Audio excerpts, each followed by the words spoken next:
how's it going? I'm Zach, and welcome to the breakdown of Kamen Rider Gavv Episode 2. This episode picks up 1 week after the events of Episode 1. Shoma is found passed out in the dirt by Sachika Amane. We get our first look at the Kamen Rider Gavv opening sequence. It shows us that our core trio for the show is going to be Shoma, Honto, and Sachika. One thing I want to point out here is that Sachika has a yellow bubble next to her in her close-up, Honto has a red bubble, and we see in Shoma's close-up that his purple bubble shows him as Gavv. It's already officially been confirmed that Honto is going to become Kamen Rider Valen eventually, and so presumably Valen will show up in Honto's red bubble. So that could mean that Sachika's yellow bubble may eventually be filled by her rider form.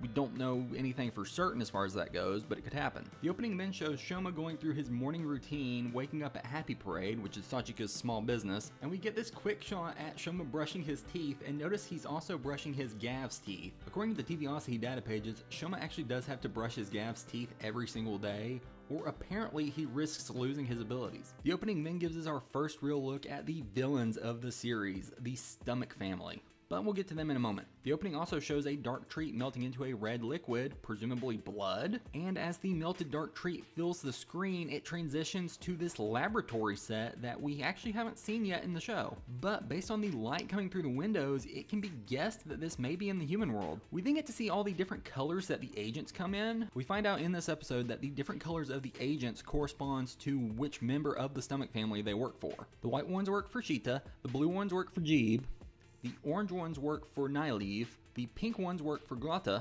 and the red ones of course work for Longo. In this shot we get a good look at the two different types of agent helmets, the what I call the horned type and hooded type. It's not yet clear if the two different types have any sort of significance. We then get to see young Shoma and his mother, and an adult Shoma wearing his Granite World clothing. Back into the episode proper, Sachika brings Shoma home. Sachika runs a small handyman business called Happy Parade. Sachika brings Shoma into the Happy Parade office and he immediately remarks on how cute everything is. If you look around the office, you'll notice that it has different sections and each section has their own use. For example, the green section is Sachika's office and the pink section is the kitchen. And then we move over to the Granite World and get our first real introduction to Stomach Inc. And we get our first proper look at the Granite World. According to the production notes, the architecture of the Granite World is primarily inspired by the Gothic style.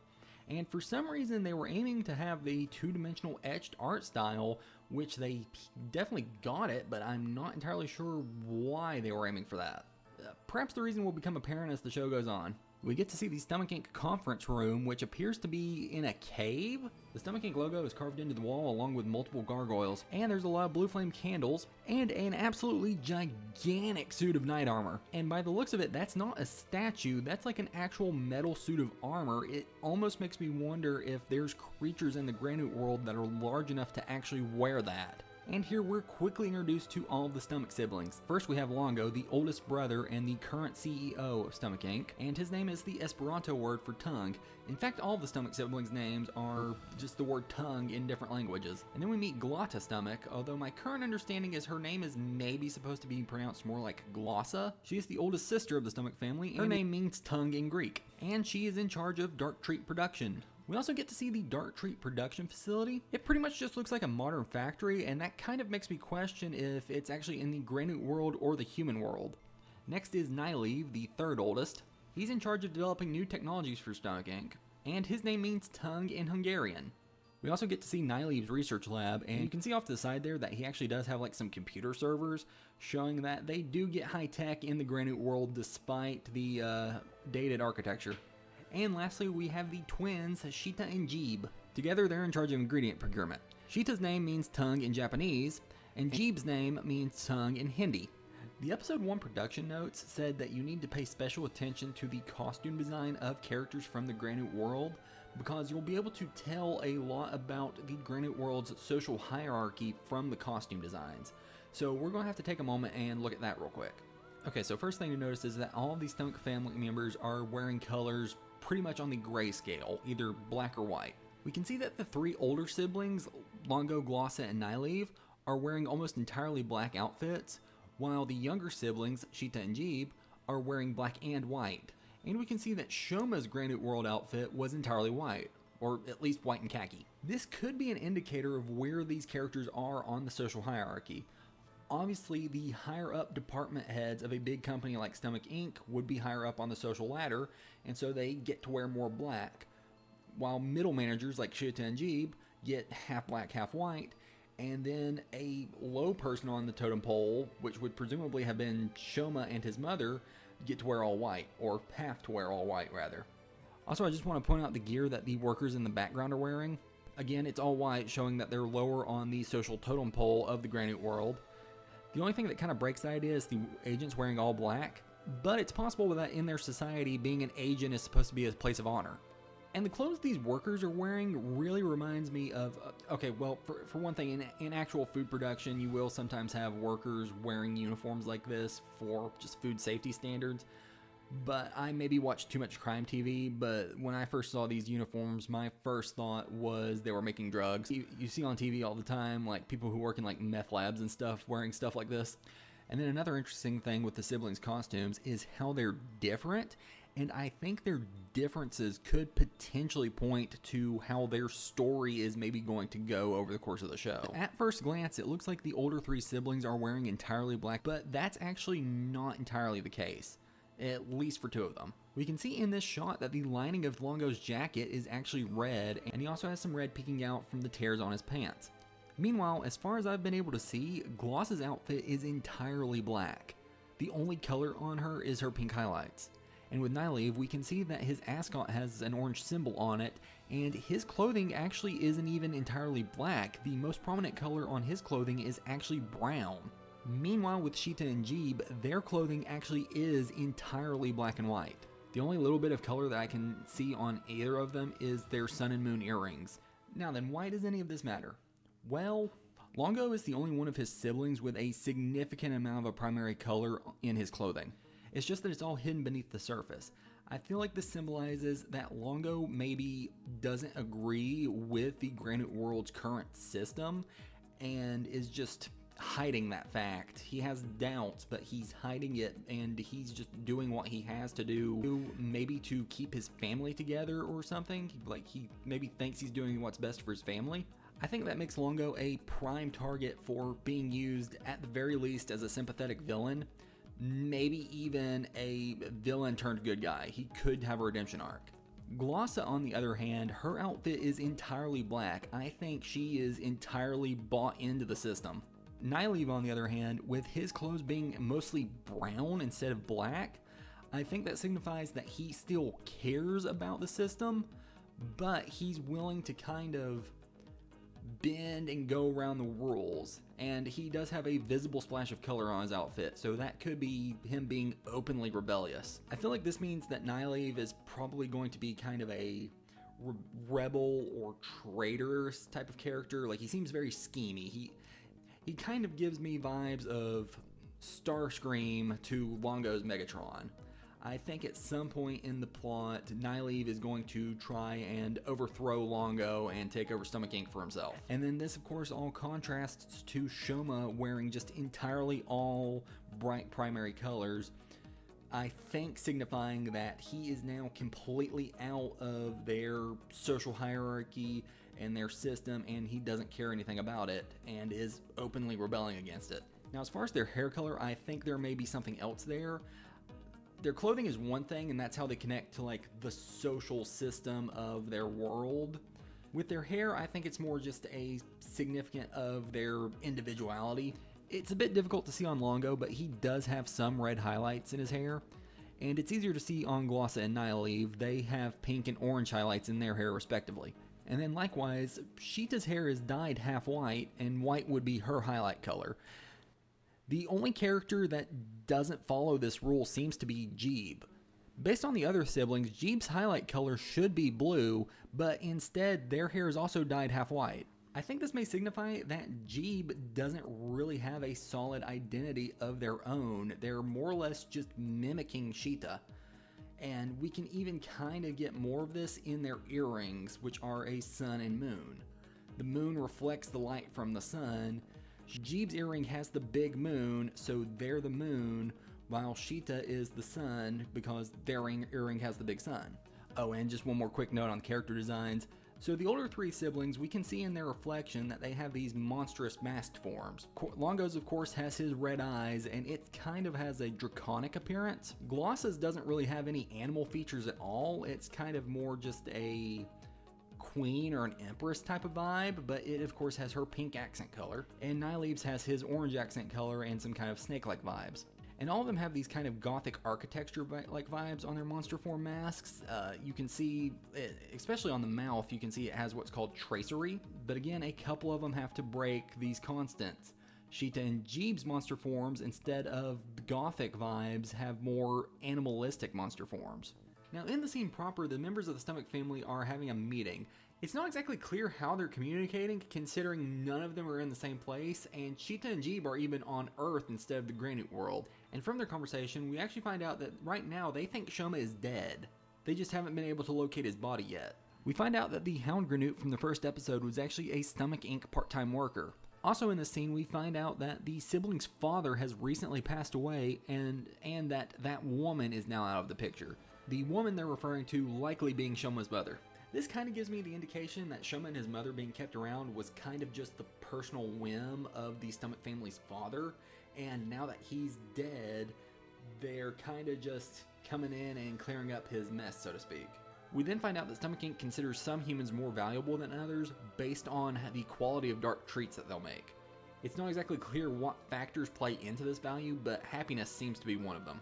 I just want to point out in this scene that Glossa actually breaks a Hito press in half in her hand. After the meeting concludes, Longo tells Nyleeve that he needs to wear his human face in the classified areas. Mind you that Nyleeve was inside his own research lab at the time, so it's curious why that would be considered a classified area. But when Nyleeve puts on said human face, we see that he actually has a driver of sorts. And he actually uses the same weird Gochizo-like thing as the regular Graynutes do to achieve his human form. There's a couple bits in that scene that have me so curious, like why are there areas in the Granite world where they have to wear a human disguise? And why does Nyleeve have to use a driver to take human form instead of using his Gavv? Meanwhile, back on Earth with Soma and Sachika, Sachi brings Shoma some food, and I love that we are this early getting an answer to what happens if Shoma just eats regular food. He tries to eat a bento box and nothing happens, much to his own surprise. We also get to see Shoma eat a potato chip for the first time, and he immediately bursts the first of the Zaku Zaku chips Gochizos. During this, Sachika gets a call from her friend Ritsu. She then explains to Shoma that Ritsu's friend bailed on helping her move, and that she's now hiring Sachika to help her move. And this is one of the types of odd jobs that Happy Parade regularly takes. And then we jump over to Honto for the first time of the episode. He's at the office of his mentor, Soji Shioya. We find out that some people were able to get photos of Gavv and the Graynute fighting in the last episode and posted them online. And Honto goes out to investigate, saying that he was able to get contact information for one of the victims. And on Honto's way out, Soji's housekeeper comes in. And I just have to point out this scene because I am super suspicious of this woman. Listen. Okay, so literally, this is a completely unnecessary segment of the scene. Literally, the only thing this woman does in the scene is she walks in and tells Honto to have a nice trip as he's leaving. I don't think that there is any way that Toei would pay for an extra to come in with a housekeeper costume, mind you, to just come in and say, hey, have a safe trip. And then that's it. That's their whole scene. I think the only way this makes sense is that for whatever reason, it is important to establish that Soji has a housekeeper that comes into his office sometimes. Okay, I'm being a little playful by saying she's suspicious, but like there's something that is going to be like important to know that she exists for some reason. And back with Shoma and Sachika, they help Ritsu move out of her old house, and Shoma does it pretty much entirely by himself using his enhanced strength and speed. So he's doing a great job of maintaining his secret identity. Also, I just now noticed in this shot that both the uniforms that Shoma and Sachika are wearing, along with the moving truck, all have Sachika's Happy Parade logo on it. So like Sachika owns this truck. Like she talks like she just does like little odd jobs here and there, but she actually has like a pretty well established business. And Shoma gets Ritsu moved into her apartment in pretty much a matter of minutes. He even gets all the furniture and decorations set up before Sachika and Ritsu get into the apartment. I do just want to point out that you can see the camera kind of fisheyeing a little bit in this scene. They probably just had to do that because they were shooting in such a small area. And we see Shoma call his strength one of his few good points. He might just be being humble, but it's possible this could show that he has some self-doubt issues in other areas. The group enjoys a meal together with Shoma pretty much just snacking on potato chips, which creates even more Zaku Zaku chip Gochizo. And here Shoma actually purposely knocks these two into this box to hide them. Meanwhile, back with Honto, his investigation actually led him to Hajime. Hajime's mother explains about the two monsters, but Hajime himself jumps in and explains that no, one of them was trying to protect him. But when Honto tries to question Hajime further, Hajime doesn't answer any further questions. And we're then introduced to the Whipple Granute. I can only assume that this Granute had a nice calamari dish at some point to be able to assume the squid-like form. Anyway, we see him consume a dark treat and then go into his human form. And thanks to this actor posing with it in his photo in the production notes, we now have a pretty good look at the weird Granute human Gochizo thing. He gets a text message with a picture of Ritsu identifying her as a target. Notice that the interface on his phone is actually written in the Granute World alphabet, and the text is from someone who has a Stomach Inc. logo as their profile picture. I can't translate this, but based on the number of letters in the name, I'm guessing it just says that this is from Stomach. But most likely it's from either Shita or Jeeb or one of their agents because, they're the procurement division. Meanwhile, back at Happy Parade, Sachika gives Shoma payment for helping with the move. Shoma gives a bit of a lackluster response about the money, and that makes Sachika question him over only going crazy over snacks. Shoma explains to Sachika that it's probably because of his late mother, and we get a flashback of young Shoma back in the Granute world and him and his mother having to eat basically gray slime, and Shoma's mother enthusiastically explains to him what a potato chip is like. This is kind of in a weird contrast to last episode where she was making Shoma promise to never eat our snacks. But again, I'm fairly certain our snacks in that instance was in reference to dark treats. Sachika then gives Shoma a taste journal so that he can write down all of the food he wants to try or has already tried. And when Shoma calls her president, it makes Sachika realize that she and Shoma never introduced themselves to each other. And when Shoma goes to introduce himself, he almost gives himself a surname that starts with the st sound, and then quickly changes to saying Inui, which we know from the credits is his mother's family name. Yeah, so, minor spoilers, I guess, but if it wasn't already clear at this point, Shoma's family name is actually Stomach. Yeah, he is the secret sixth Stomach sibling. I guess they are trying to set this up as sort of a reveal, but it's already super obvious, and Shoma's even credited as Shoma Stomach in the credits of the first episode. Oh, another mildly interesting detail is when Shoma started to give his family name as being Stomach, he started to say it in the English speaking order. So, personal name first, family name second, Shoma Stomach. But when he swapped it to his family name being Inui, he said it in the correct Japanese order of family name first, so Inui Shoma. Sachika then starts calling Shoma by the nickname Umasho for some reason. It's basically just the parts of his name reversed, but this is apparently just an odd little quirk of hers.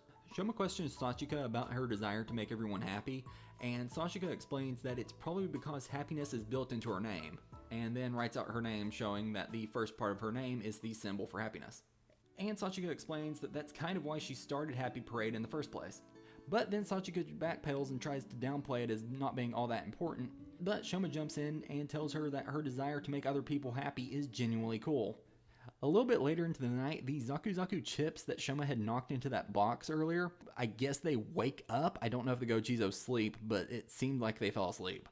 But they find themselves alone in Ritsu's apartment and start freaking out and try to run home. But on the way, they see Ritsu get captured by the Whipple Granute, and she gets turned into a press. Oh, it's just one small thing. I've been seeing stuff now how these things are supposed to be called Hito presses instead of human presses. But I'm seeing conflicting stuff and I can't really get a clear answer. So right now I'm not really sure which one's which.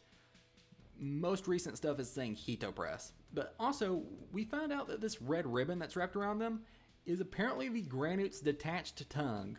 But the production notes for this episode describe it as being some sort of technology. Not really a natural ability of the Granutes. So it may have something to do with the cybernetic modification that is in the Granute's Gavv. Meanwhile, back with Shoma, we see that he has now spawned the first of the Choco Dan and Choco Don Gochizos. And Shoma has been hard at work on his taste journal. We get to see the pages for Zaku Zaku chips, Poppin' Gummy, and a list of foods that Shoma wants to eat. Which I think this list is super interesting because it gives us a look at a lot of foods, 60 of them, that could potentially maybe become future Gochizos.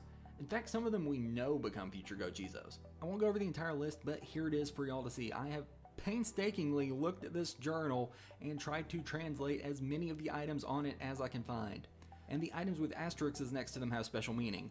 2 asterisks means it's an already officially confirmed Gochizo. 1 asterisk means it's a real Gochizo that we know about through unofficial means. And the items with 3 asterisks next to them are Gochizo that Shoma actually already has on the show, and therefore that means he's already eaten them and they shouldn't be on this list. Now this is probably just a continuity error, but it may mean that Shoma knows about what some foods are, but maybe didn't realize that that's the food he was eating. Like maybe he doesn't realize that the rice crackers he ate that's what a rice cracker was. And the same thing with the cookies, which we'll see on the other half of the list. And here's the other half of the list. And yeah, Shoma legitimately may have ate cookies without realizing that, like, oh, this is what cookies are. Another one I specifically want to point out is the souffle. For those who don't know, a souffle is one of, if not the most difficult dish to prepare. While I don't think that this list is a comprehensive list of like all the Gochizos that are going to be in the show, I do think that if any of them were, final form material, or at the very least a power-up form, souffle would definitely be on that list.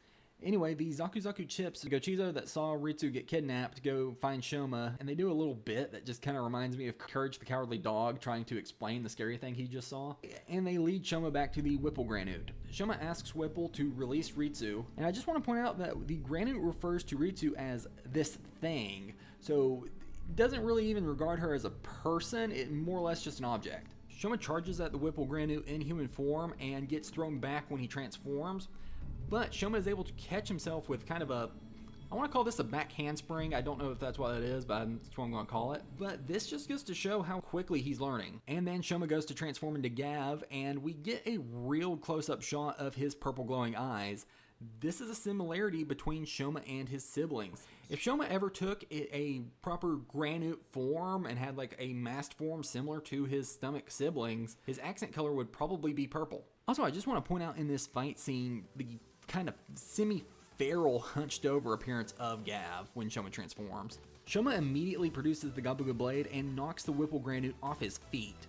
The Granute tries to make Shoma a deal and offers him to split the dark treat that he gets in exchange for the Pressed. Mind you, we saw last episode that like 4 or 5 Pressed only got you 1 dark treat, so I don't know how he thinks that's going to work. And Shoma responds by just throwing the Gabuga Blade at him and then tackling him through a table and then just proceeding to beat the crap out of him while making a speech about happiness. And he follows it up with a big swing from the Gabuga Blade. But in return, the Whipple Granute unleashes its tentacles in a wild frenzy, and the Zaku Zaku Chips Gochizo shows up to save the day in a Gochi speeder that is being pushed by 2 of the poppin' gummies. We can see that if Gavv transforms while in motion, the bag his transformation generates will actually follow behind him and collect the particles. And then we get the debut of Kamen Rider Gavv Zaku Zaku Chips form. According to the production notes, they made a painstaking effort to reproduce the rough-looking texture of a potato chip on the Zaku Zaku Chips armor. And unfortunately, Gavv immediately breaks his new swords. But luckily, they instantly regrow when they're broken, and Shoma takes a split second to figure out that if he attacks from the right angle, new swords can basically cut through anything. He's even cut through the 2D graphics. Shoma then charges at the Whipple Granute, this time breaking through one of the 2D graphics, and Shoma jumps around dodging all the tentacles and slashing through them. We even see Gavv use the potato chips that make up his shoulder pads as shurikens. And when the smoke clears, Gavv has disappeared from the Granute sight, and we get this absolutely hardcore scene of Gavv reforming his blade in the Granute's face. And then Gavv gives him the same ultimatum that he gave that Granute in the first episode. This is apparently just going to be a sort of a catchphrase for him, and honestly, I love it. And obviously, the Whipple Granute does not go for it, and so Shoma has to hit him with the Zaku Zaku Chips finish, which involves Shoma purposely shattering his blades into fragments, and then just absolutely swarming the opponent with the fragments. And then Zaku Zaku Chips finishes him off. So the way this works is, we know that all of Gav's equipment, so far at least, is part of his biological tissue, and the Zaku Zaku Chip slashers are no different. They are part of Shoma's body, even though they aren't really attached. And we know from the data pages that Shoma is apparently able to control the particles of his body even though they aren't attached. Interestingly, right after the finisher attack is executed, Shoma's armor starts to crack and then completely shatters and breaks off, and then the Zaku Zaku Chips dies. And so, first of all, this is the best look at the Gavv base body that we've gotten so far. But secondly, I almost wonder if this kind of suggests maybe a limitation of Shoma's transformation. Like it's clear that Shoma did not purposefully detransform here. It's almost like he hit kind of a time limit. I also wonder if it could be like maybe using the finisher attack with the transformation's base Gochizo kind of uses up its energy or something. Shoma then frees Ritsu from the Hito press. We find out that apparently it's just as simple as cutting the ribbon off of it, and obviously she freaks out at his sight.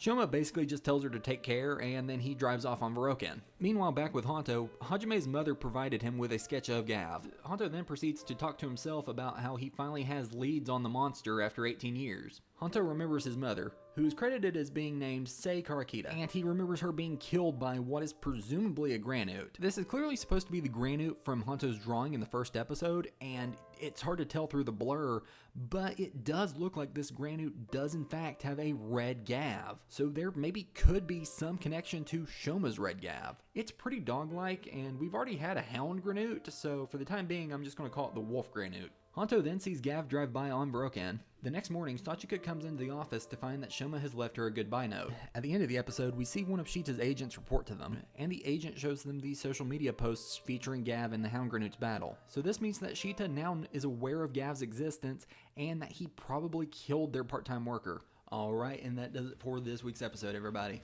Thank you so much for watching this far. I know it's a fairly long video. Hopefully they'll get a bit shorter in the future as less and less new stuff is introduced each episode. And I did this video in a bit different style than I did the first episode breakdown. Let me know what y'all think about the changes. Are they better or worse? Which style do y'all prefer? But alright, that does it for today, everybody. I'll see you next time with episode 3.